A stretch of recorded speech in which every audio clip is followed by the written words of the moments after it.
Alright, hey guys, I'm ClouDx from AFK Gaming. I've got Chief with me, and today's guest for Meet the Lead episode 1 is going to be Fnatic's very own N0tail.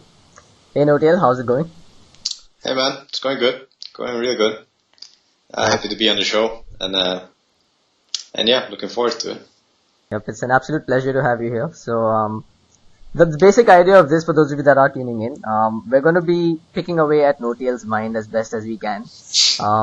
This isn't going to be your typical interview, where we ask all your generic questions. We're going to try and delve into his mind a little deeper. To start with, N0tail, could you tell us a little bit about your journey as a professional gamer?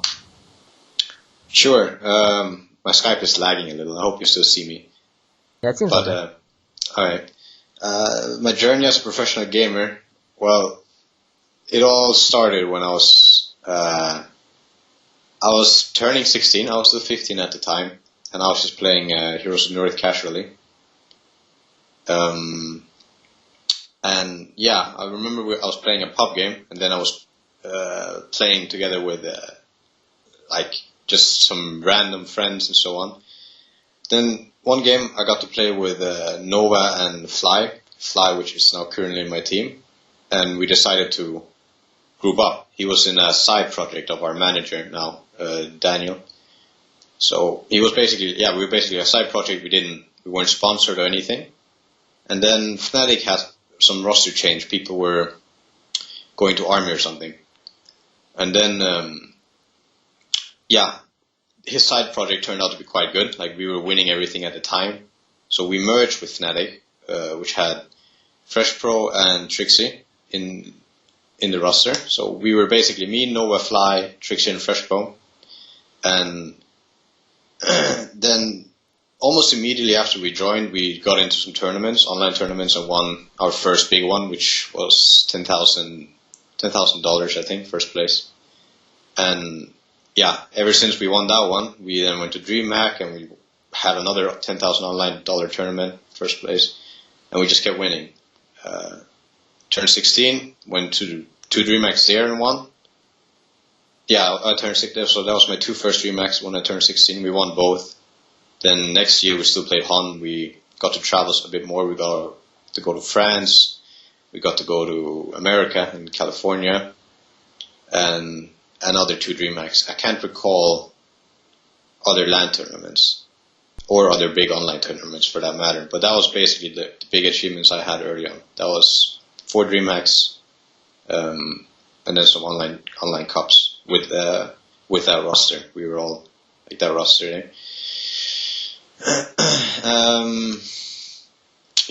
Then after that, we had a talk with Fnatic about like Heroes of North scene was dying a little, Dota scene was picking up so much, and we were all getting a bit fed up with how the game was. So we decided to make a switch. Like, we had some roster changes as well before that, and so on. Some stuff happened, but.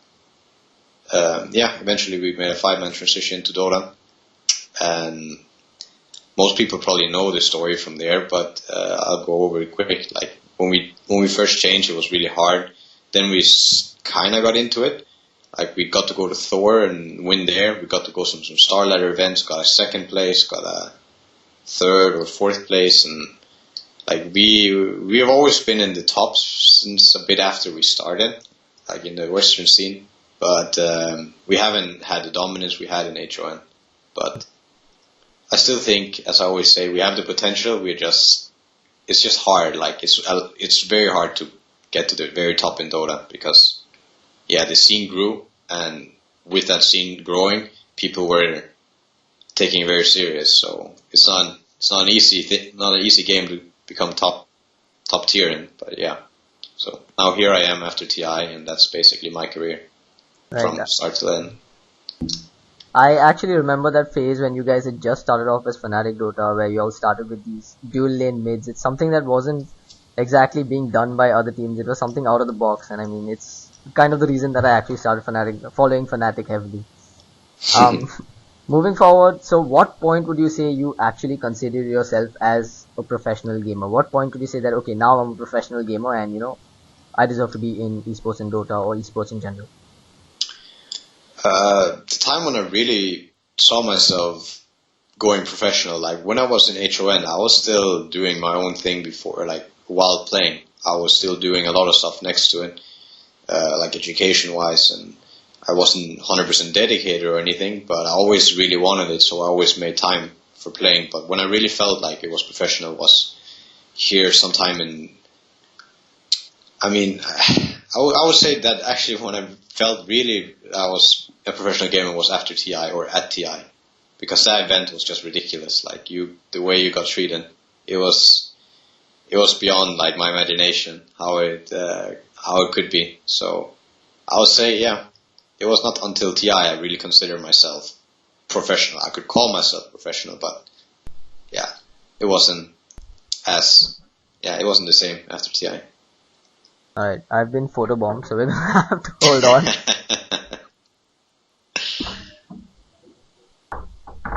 Alright, don't worry, I'll just edit that out later. This is why we're not doing it live. Yeah. Anyway, Super.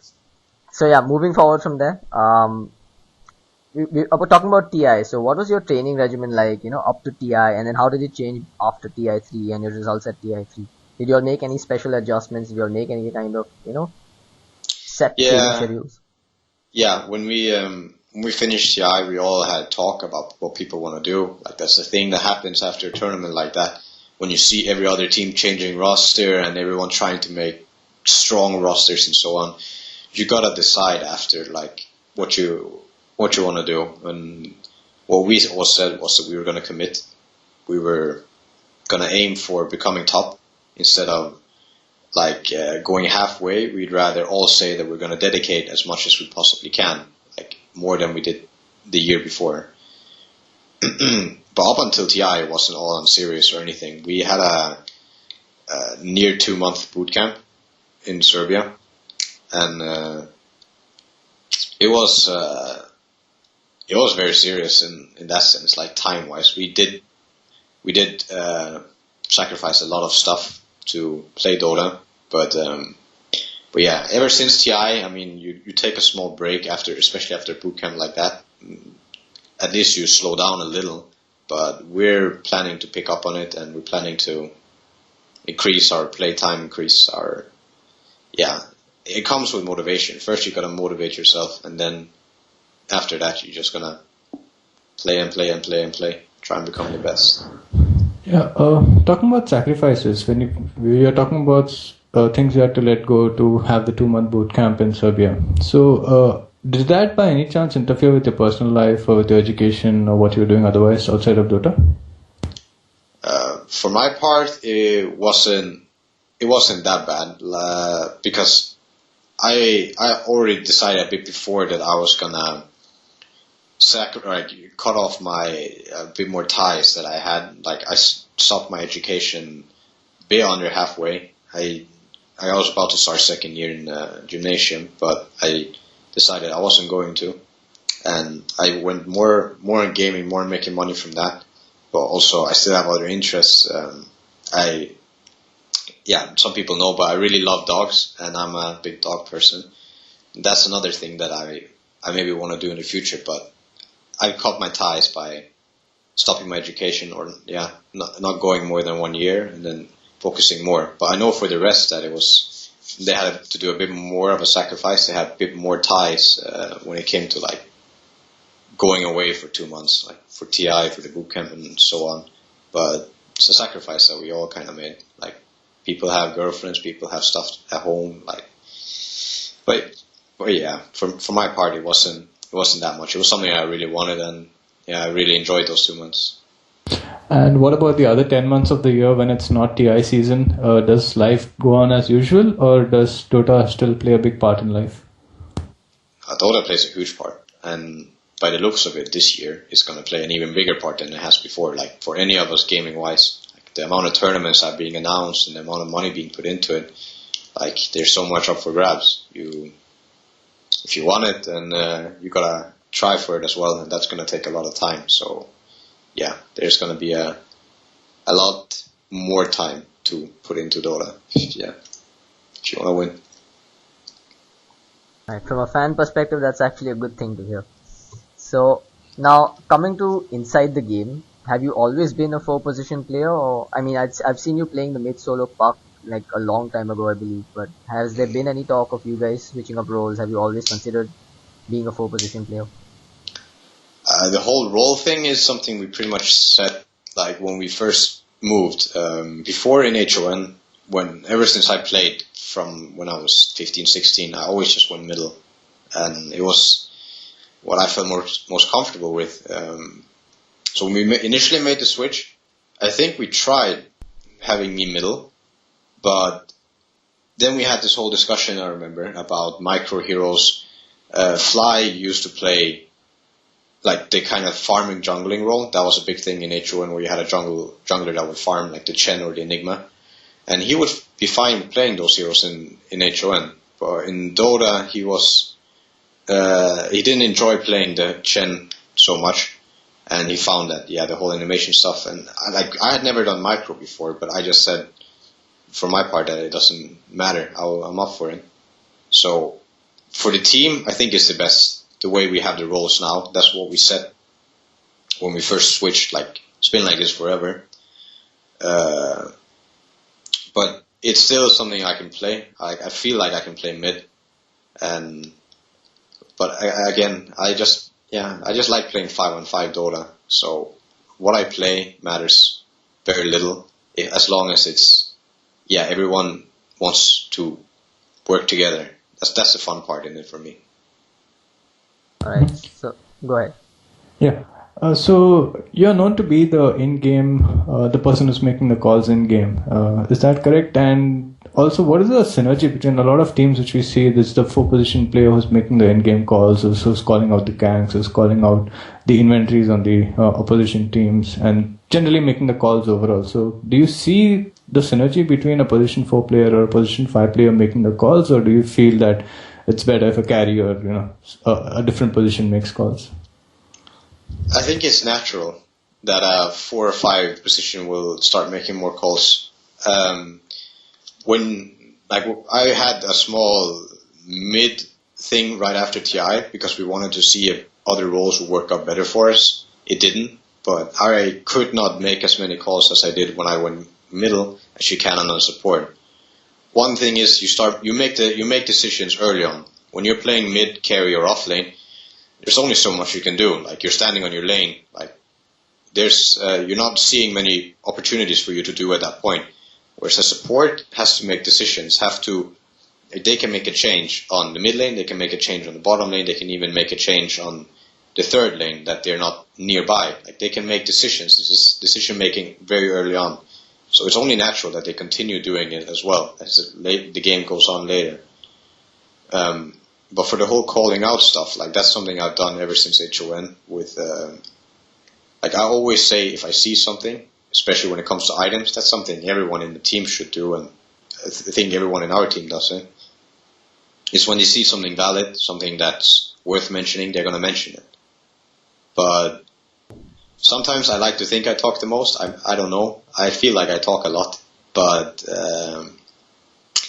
for decision making, initially it's going to be either me or Fly making a call, because the others are not going to see what we see. And then later on it becomes somewhat of a team decision. But I do think that me or Tal would make the initial call most of the time.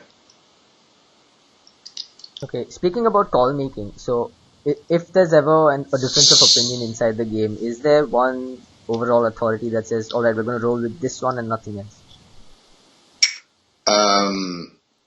That's troubling for us. I think it's troubling for a lot of teams, about having the whole democracy, but at the same time you have someone who's above someone else, like, to make a final call, because it doesn't work if you go halfway. It's not going to work most of the time. So I think it's quite important that you're set on either like getting one guy can take over and go for a call, or you're either really good and really quick at making a voting for it, or people will have to agree or disagree real fast. But I think it's a problem for a lot of teams. I think the way that most people solve this, or most teams solve this, is having one guy who can make a final call. Alright, now moving on to the current metagame. we've seen teams like Liquid and the new DK use Elder Titan, Medusa, Abaddon, and of course Troll Warlord quite extensively. Do you think that these heroes will have a massive impact on upcoming games? I mean, you don't have to reveal anything from Fnatic's end. I mean, we played Elder Titan right after he came out. We kind of know what the hero scales so well into later game. You remove all armor. I mean, all base armor. If you have an agility hero that thinks he has 20 armor, you suddenly remove 20 armor and the hero just drops. Like, that's late game. In early game, he's superb as well. So the hero is really valid. Like, that's one thing we know. And about the old Troll Warlord Medusa, yes, I think any hero in Dota, more or less, is going to be valid. As you saw at TI, almost every hero was played. The way that Veil balanced the game was to make everything imbalanced in a way. Everything can work in a certain way. Maybe there's some things that are better than others, but there's so many counters in this game that every hero can become valid. It's a really fun game to play and a fun game to watch because of that. There was a patch where they gave everything something added, like Shadow Fiend got double ulti and got more souls, like the double ulti when he dies and so on. Everything got a buff, everything became stronger at one patch. Like everything they decided to make everything OP. And when they did that, everything became valid. It's not like HON or Heroes of New Earth, where there's only a few heroes who are that much more powerful. In Dota, every hero is so powerful.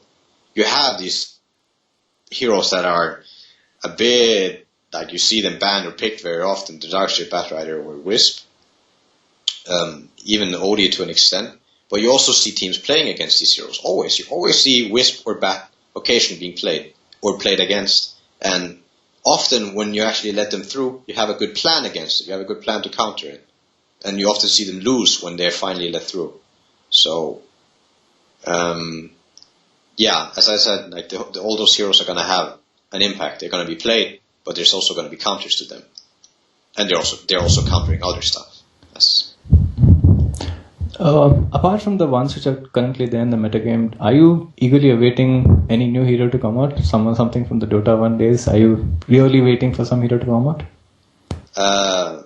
Personally, I can't wait for techies to come out to enjoy my pop experience. I love playing techies. I love playing games with techies in general, because when someone walks over a mine, it's just so funny.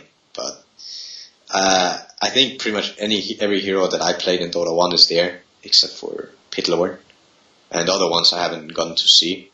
But as far as I see it, like what they did is they add a hero, make it super imbalanced, like the Centaur when he just came into pub, like but they weren't into tournaments straight away. And then, yeah, I think that's what they do. They add a hero, make it too strong, and then they nerf it accordingly. But they try to never nerf it too much. That's the thing. So I'm looking forward to new heroes and getting important, but I don't know them. But I trust what they're doing. Alright, awesome. Now, speaking about all heroes having viability in competitive games, it can't be a N0tail interview without talking about Meepo, of course. How viable is Meepo in a competitive matchup? I think sometimes when you see a draft going a certain way, you pick Meepo and you can really close the game really fast with the hero. Like we're talking 17 minutes. If you play right, you get what you need at 17 minutes against certain drafts. Enemies, like, they can't do anything after that point. They're gonna end up feeding, or like you have to be the one not to make a mistake. But if you don't make a mistake, I think you can close a game really early with a Meepo picked at the right time. But the thing is, you have to last pick it. There's a single Nux pick can make your game 10 times worse than it has to be. That's the thing. There's heroes he's good against, and there's heroes that are really good against Meepo, and then there are those medium heroes. Like, you think Magnus, for instance, is like a really good hero against Meepo? In competitive play, he's a lot better than he is in pub, but even in competitive play, his AoE stun has too long cooldown. If you manage to farm up 17 minutes, treads blink, you have a buyback, you can go. If they use mag ulti and that's the only lockdown they have, you buy back and you go again. You're gonna get two towers for mag ulti then. That's just some heroes are medium good against Meepo, and then there are some heroes that are really good, like Sven, Nux, heroes with low cooldown AoE stuns. Tiny, best hero against Meepo. Elder Titan is the kind of hero that also eats you because you have so much base armor, but it's all taken away, and yeah. So yeah, Meepo can work, but it's hard. Alright, so so can you tell us what is the reason why we only see, it's basically just Fnatic that's known for Meepo. Why don't we see other teams use Meepo in competitive play? I mean, I get that he's not fully viable, but is it because of the high skill flow required to play that hero, or is it because, like you said, he has to be a surprise last pick? Well, the thing is, the way Dota has been working, at the moment, it's a lot of there's very little micro heroes being played, and there's usually only one player per team that I would say micros really well, except for maybe a team like Alliance. They have the Bulldog, and he micros too really well. And then they have Ake, who's also really good at micro. But then having a farming hero, a farming player, suddenly play a micro hero, it's something that you need to practice. That's the thing. And I practice a lot of micro stuff, but as you see, I'm playing support role, and that's usually how it's tied together. So then if you suddenly have to play a hero like Meepo, you're going to switch it up. And it's not going to have much success, I think, in most teams. And we're struggling with it every time as well. Who's going to play what then? Someone's got to play support, or someone's just got to roam. So it's hard to make work with the roles and the whole practicing micro. But just one last Meepo question before we move ahead. Do you thoroughly enjoy playing Meepo in a competitive game? It's like I picked Meepo now. I know what I got to do. Bring it on. Is that the attitude you carry? I love playing Meepo in pub. Not in pub. I mean competitive. I love it because you have this feeling that enemies are pissing their pants to lose against your Meepo. If they lose against Meepo, it's a certain kind of humiliation. Losing with Meepo, who cares? I mean, you pick Meepo, you can't expect to always win. But then when you win with Meepo, there's a special kind of feeling you get.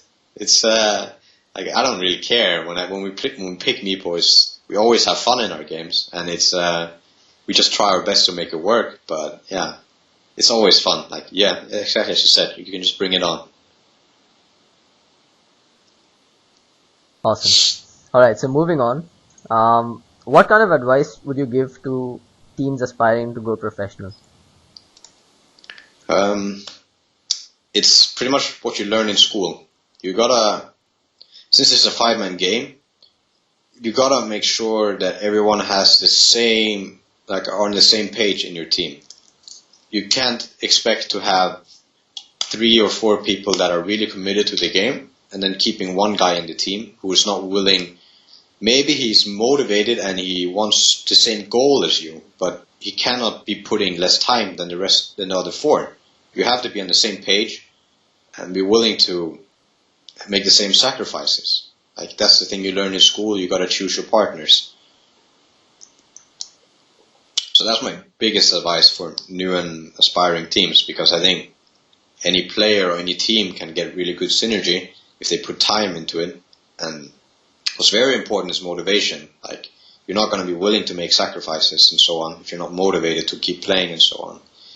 But yeah, first of all, you got to have the same goals, but also the same commitment. All right. Anything else you have to add before we wrap this up, Chief?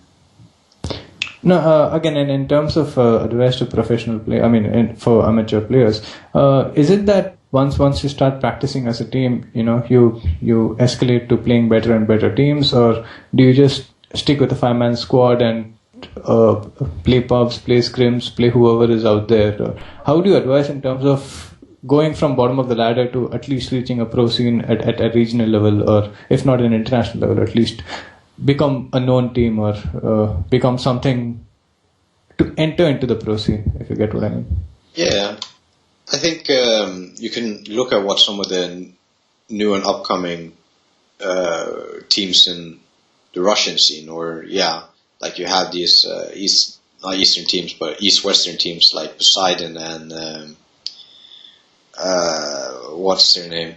I'm not sure where Arctic is from. Do you guys know Arctic Gaming? Not really, man. Okay, but they were kind of new teams, and they came in and beat some of the top teams.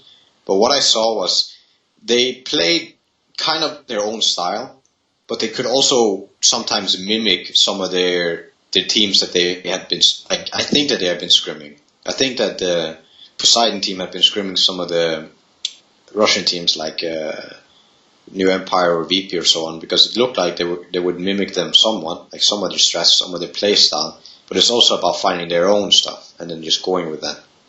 So I think it's a lot about looking at the pro games together and trying to get an idea of how the game works and what you want to do and what kind of game you want to play.